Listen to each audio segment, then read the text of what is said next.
Let's go Broncos! Something important is happening behind the scenes at Dove Valley, and it could change everything for the Denver Broncos in the final stretch of the season. We're not just talking about injury updates. We're talking about a wave of returns that could completely change the course of this playoff campaign. If you thought the Broncos were dangerous before, wait until you find out who's coming back and what that means for Sean Payton's game plan going forward. This isn't speculation. It's a strategic and calculated recovery, confirmed and at the exact right time, and I'll explain every detail to you. So, if you're a true Broncos fan and believe this team can surprise in January, like this post right now, and in the comments, say, "Go Broncos! We're ready for December football," because what's happening now could be the difference between an early elimination and a long playoff run. You'll want to know every second of it. Let's go. All right, let's get into it. Broncos country, we've got what's being called a triple dose of good news on the injury front, and in this phase of the season, that's basically as good as a playoff win. Let's talk about R.J. Harvey, Pat Bryant, and Conn Reed. All three were full participants in practice and look primed to return,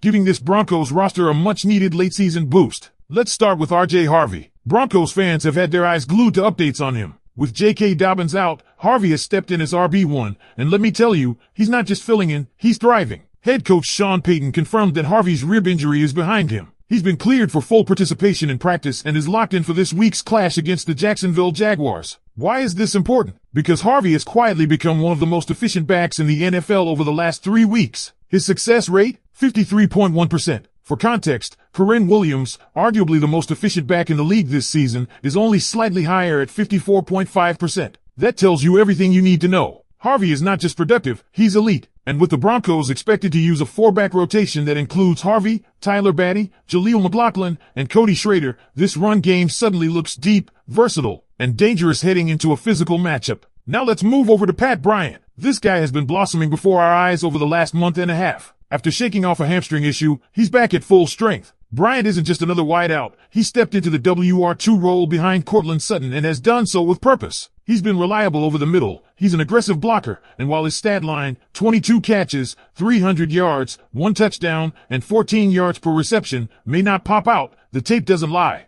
Bryant's presence opens up the offense and provides Bo Nix with a trusted target in short and intermediate routes. As Nix continues to develop, having Bryant available is going to be critical not just for chemistry, but for moving the chains when things get tight. Let's talk about Courtland Sutton for a second. Coming off what was arguably his best performance of the season against the Packers, Sutton is clearly the alpha. But when he's paired with a healthy Pat Bryant, it forces defenses to stay honest and opens up the field. Add in the return of Marvin Mims and Mike McGlinchey, both full participants as well, and you start to see a complete offensive picture. Now, the third piece of this triple boost, Conn Reed. Reed is officially designated to return from IR, and it couldn't come at a better time. Justin Strnad did not practice and is expected to miss time. That makes Reed's return not just important, it's necessary. He'll slot into the linebacker rotation alongside Alex Singleton and Dre Greenlaw, who are the current starters. And with the way Sean Payton's defense is structured, you need a linebacker who can drop into pass coverage, and that's Reed's specialty. His ability to cover the middle of the field is going to be crucial, especially if the Broncos want to keep pressure off their secondary and avoid getting shredded on slants and tight end seam routes. Here's something else that's flying under the radar. If the Broncos activate both Reed and Ben Powers, that's going to require 2 corresponding roster moves. That means someone's getting cut or moved to the practice squad. So, keep your eyes peeled for some movement before game day. Speaking of Ben Powers, yes, he was limited in practice, but the Broncos have already started his return clock. He could be back any week now.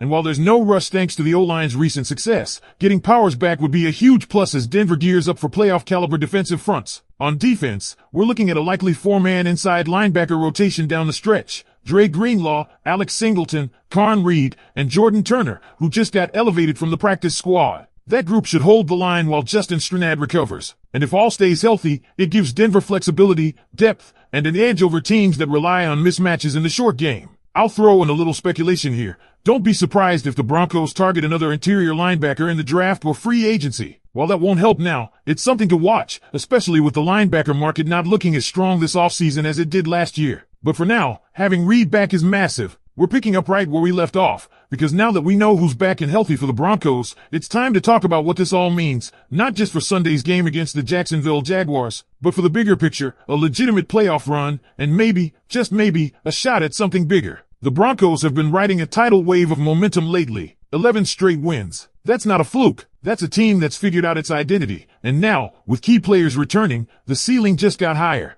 Sean Payton has shown us what he can do when his system is executed the right way, and the return of guys like R.J. Harvey, Pat Bryant, and Karn Reed adds more fuel to a fire that's already burning hot. Let's go back to Harvey for a second. When your top back goes down in J.K. Dobbins, you usually expect some kind of drop-off. But that didn't happen. R.J. Harvey didn't just step up, he has become a centerpiece of this offense. His ability to break tackles, find holes in the second level, and keep drives alive has given this team a new level of confidence on the ground. And when you pair that with a run-blocking offensive line that's been quietly dominating, this Denver rushing attack looks like a weapon. Think about it, every playoff team needs balance. You can't just air it out 40 times a game and expect to win in January. Weather, injuries, game flow, it all plays a role. And that's where Harvey becomes essential. Add Tyler Batty, who brings speed and vision. Then throw in Jaleel McLaughlin, who's a great change of pace. And Cody Schrader, who's a bruiser that brings power to short yardage situations. That's 4 backs that bring 4 different flavors, and Sean Payton knows exactly how to mix them. And then there's Pat Bryant. If you've watched the last 6 games, you've seen the evolution. He's no longer just a support piece, he's become an integral part of the passing game. He finds soft spots in zone coverage, wins on intermediate routes,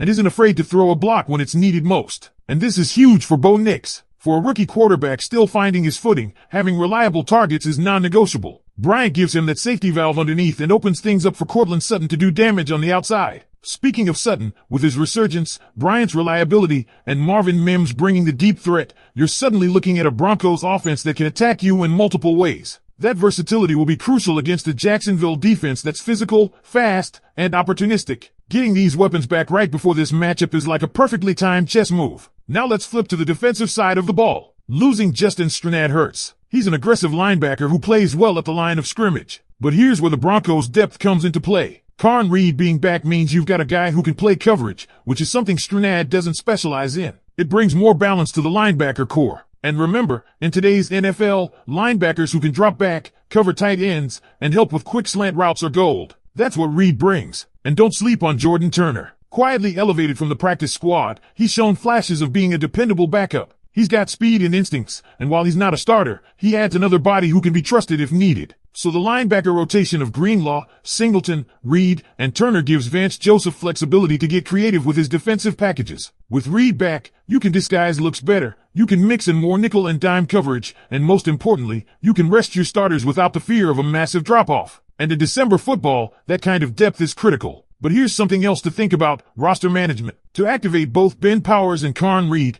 you need to cut or demote 2 players. These are the hard decisions a front office must make when the roster gets healthy. You're going to see at least one move that raises eyebrows. Someone we've seen play decent snaps may be headed to the practice squad, or even off the roster entirely. That's just the reality of getting healthy at the right time. The Broncos will need every piece of that 53-man roster firing on all cylinders as the competition intensifies. And now the spotlight turns to this Sunday. Jacksonville is no joke. They're tough in the trenches, they force turnovers, and they play fast. But this time, Denver is coming in with a deeper, stronger, more balanced roster than they've had in weeks. If Sean Payton can get his team to execute at the same level we've seen during this winning streak, this game could be another statement. A win against the Jags would not only keep the streak alive, it would send a message to the rest of the AFC. The Denver Broncos are back, and they're not just making up the numbers. They're contending. So Broncos fans, it's your turn now. Do you think the return of these key players gives Denver the edge they need to keep winning and punch their ticket to the playoffs? And more importantly, can this version of the Broncos make a deep run?